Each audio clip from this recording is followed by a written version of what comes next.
화물운송론 41번 문제입니다. 운송수단별 특징에 관한 설명으로 옳은 것을 고르는 문제입니다. 보기 중에서 정답 빼고 나머지는 다 틀리게 설명을 했다는 거죠. 먼저 운송수단이 어떤 게 있는 게 봅시다. 배, 비행기, 열차, 그리고 트럭이 있습니다. 문제를 보니 1번은 철도운송, 열차이고 2번은 해상운송, 즉 배이고 3번은 항공운송, 즉 비행기이고 4번은 공로운송. 이 공로운송이 우리가 평소에 안 쓰는 말이고 저도 물류관리사 공부하면서 처음 들어본 용어입니다. 이것은 도로운송을 의미하는 것이더군요. 도로라는 쉬운 말이 있는데 공로라는 말을 씁니다. 즉 트럭 운송이 되겠죠. 그리고 5번은 연안운송입니다. 그러면 연안운송은 이번에 해상운송과 뭐가 다를까요? 연안운송의 반대말은 원양운송입니다. 연안운송은 해안선에서 멀리 벗어나지 않은 바다에서 운송하는 것이고 원양운송은 큰 바다를 건너가는 운송입니다. 보통 연안운송은 국내 해상운송, 즉 국제해상운송의 상대 개념으로 많이 씁니다. 어쨌건 연안운송도 배가 운송수단입니다. 그러면 문제를 볼까요? 1번 철도운송은 장거리 대량운송에 유리하지만 운송시간이 오래 걸리고 초기 인프라 설치 관련 진입비용이 낮다. 철도운송이 장거리인가? 운송시간이 오래 걸리나? 좀 의심스럽죠. 우리나라만 생각하면 당연히 장거리도 아니고 운송시간도 짧습니다. 그러나 시베리아 횡단철도, 중국 횡단철도, 미국 횡단철도 이런 거 보면 장거리가 맞고 운송시간도 짧지 않습니다. 그러니까 철도 운송이 장거리일 수 있고 운송시간이 길 수도 있습니다. 그리고 비행기나 트럭에 비하면 많은 양의 화물을 운송할 수 있습니다. 사실 장거리 대량 운송에 유리하고 오랜 운송시간은 해상 운송이지만 철도 운송도 꼭 틀린 건 아니란 얘기입니다. 그런데 초기 인프라 설치 관련 진입 비용이 낮다는 것이 틀렸습니다. 철도를 넣으려면 보통 일이 아니지 않습니까? 개인 회사가 철도를 건설하여 화물 운송을 하기가 쉽지 않죠. 진입장벽이 낮지 않고 높습니다. 그러므로 틀렸습니다. 2번 해상 운송은 대량 화물의 장거리 운송에 적합하지만 여기까지는 맞습니다. 전기 항로에 치우쳐 유연성과 전문성이 떨어진다. 이 부분이 좀 애매합니다. 전기 항로라는 말을 많이 쓰지 않습니까? 그렇지만 부전기 선사도 많이 있습니다. 전기 항로, 전기선 이런 것은 컨테이너 화물 운송에 많이 쓰지만 그 외의 화물, 즉 벌크 화물은 거의 부전기선이고 다양한 항구에 입출항을 하고 또 화물에 따라서 많은 전문성이 필요합니다. 원유 운송, 철강석 운송, 자동차 운송, 화학제품 운송, 군수품 운송 등등 전문성이 요구되는 것 같지 않습니까? 그래서 이것도 틀렸습니다. 3번 항공운송은 장거리를 신속하게 운송하며 이것도 맞죠? 항공기의 대형화로 운송비 절감을 가져왔다.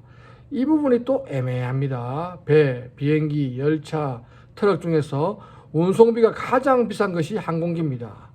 그런데 운송비 절감이라고 하니 아닌 것 같습니다만 이 운송비가 전체 운송수단 가운데서의 운송비인지 항공 운송비만 얘기하는 것인지 분명하진 않지만 내용상으로 보면 항공 운송비만 얘기하는 것 같습니다.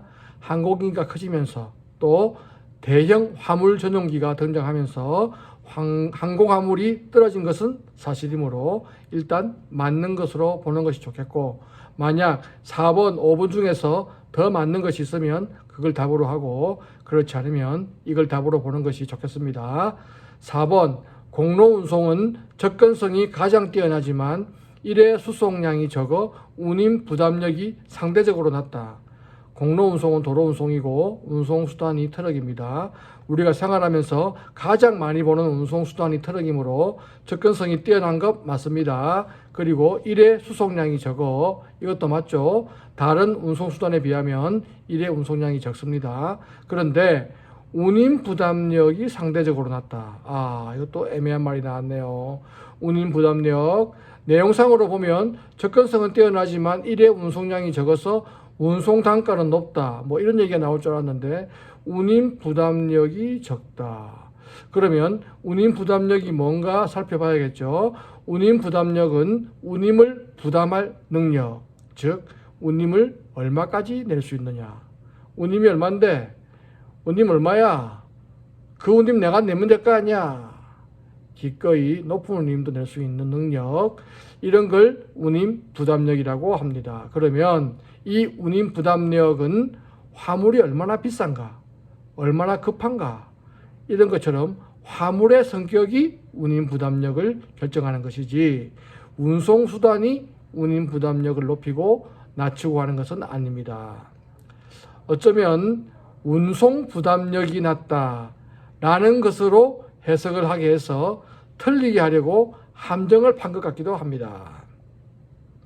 마지막 5번, 연안운송은 초기 항만 하역시설 투자비가 적은 편이고 해상 경로가 비교적 짧은 단거리 수송에 유리하다. 뒷부분인 해상 경로가 비교적 짧고, 이것은 맞죠. 원양운송, 국제해상운송에 비하면 짧으니까요. 단거리 수송에 유리하다. 이건 잘 모르겠어요. 연안운송이 단거리 운송에 유리한지 불리한지. 연안운송이 상대적으로 단거리 운송을 하는 건 맞는데 유리한 점도 있고 불리한 점도 있는 것 같습니다.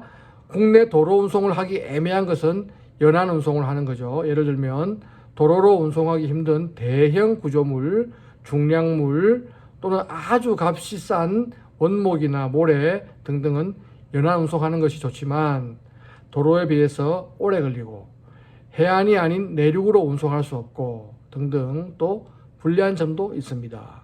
그런데 앞의 초기 항만 하역 시설 투자비가 적은 편이다. 이건 아닌 것 같습니다. 연안 운송이든 원양 운송이든 항만 하역 시설을 만드는 것 자체가 투자비가 많이 들 수밖에 없습니다. 그러므로 이것도 틀렸습니다. 그러니까 아까 3번 항공 운송은 장거리를 신속하게 운송하며 항공기의 대형화로 운송비 절감을 가져왔다. 이것이 정답이 되겠습니다. 감사합니다.